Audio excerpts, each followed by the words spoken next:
Hello friends, இந்த சொர்ணரைஸ் சேனலில் இன்றைக்கி நம்ம பார்க்குறது ரொம்ப ஈஸியான முறையில் எப்படி வெண்ணெயை வாங்கி நம்ம இந்த மாதிரி பக்குவமாக நெய் காய்ச்சி வச்சுக்கலாம் அப்படிங்கிறதான் பார்க்குறோம் ஃப்ரெண்ட்ஸ்.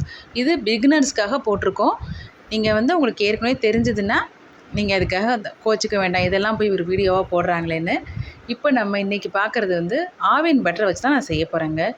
அதுக்கு நான் முருங்கை இலை, இது ஒரு கொழுந்தா இருக்குல்ல, அந்த ஒரு கொப்பு மட்டும் எடுத்து வச்சுக்கோங்க. ஒரு 2 கல் உப்பு, ஜீரகம். இது எதுக்குன்னா முருங்கைக்கீரை உங்களுக்கு நல்ல வாசனையாக இருக்குங்க நெய். இந்த கல் உப்பு ஜீரகம்லாம் ரொம்ப நாளைக்கு நெய்யாக காய்ச்சினதுக்கப்புறம் வீணாக போகாமல் இருக்கும் நெய். இப்போது இந்த மாதிரி மீடியம் ஹையில் வச்சு நீங்கள் அந்த வெண்ணெயை உருக்க ஆரம்பிச்சிங்க அப்படின்னாக்கா கொஞ்சம் நல்ல அகலமான நல்ல ஒரு பெரிய வெசலாக நீங்கள் எடுத்துக்கோங்க. 1/2 லிட்டர் வெண்ணெய் நான் இப்போ காய்ச்சிக்கிட்டு இருக்கேங்க.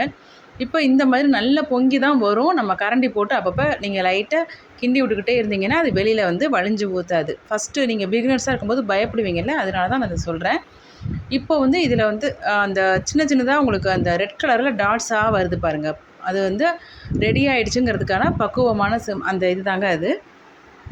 இப்போது இதில் இருக்கிற நம்ம அந்த முருங்கை இலையை நம்ம அந்த மாதிரி கன்சிஸ்டன்சி வந்ததுக்கப்புறம் தான் நம்ம முருங்கை இலையை போடணும். இப்போ கொஞ்சம் ஆறுனதுக்கப்புறமா அந்த வானல்லையே இருக்கட்டும், நல்லா ஆறுனதுக்கப்புறமா இந்த மாதிரி ஒரு ஸ்டீல் வடிகட்டியில் வடிகட்டி எடுத்துருங்க.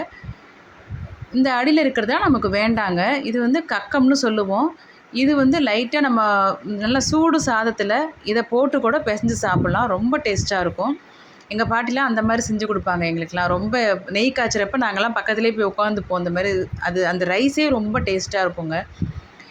இப்போ பாருங்கள், நல்லா மணல் மணலாக இது. அதுக்கப்புறம் நல்லா ஆறுனதுக்கப்புறமா ஒரு நாள் ஆனதுக்கப்புறம் இந்த மாதிரி உங்களுக்கு சூப்பரான நெய் கிடச்சிரும். இந்த மாதிரியான சிம்பிளான ரெசிபிஸ் எல்லாமே நம்ம சேனலில் போட்டிருக்கோம். பிடிச்சிருந்தா நம்ம சேனலை சப்ஸ்கிரைப் பண்ணிக்கோங்க ஃப்ரெண்ட்ஸ். Bye friends.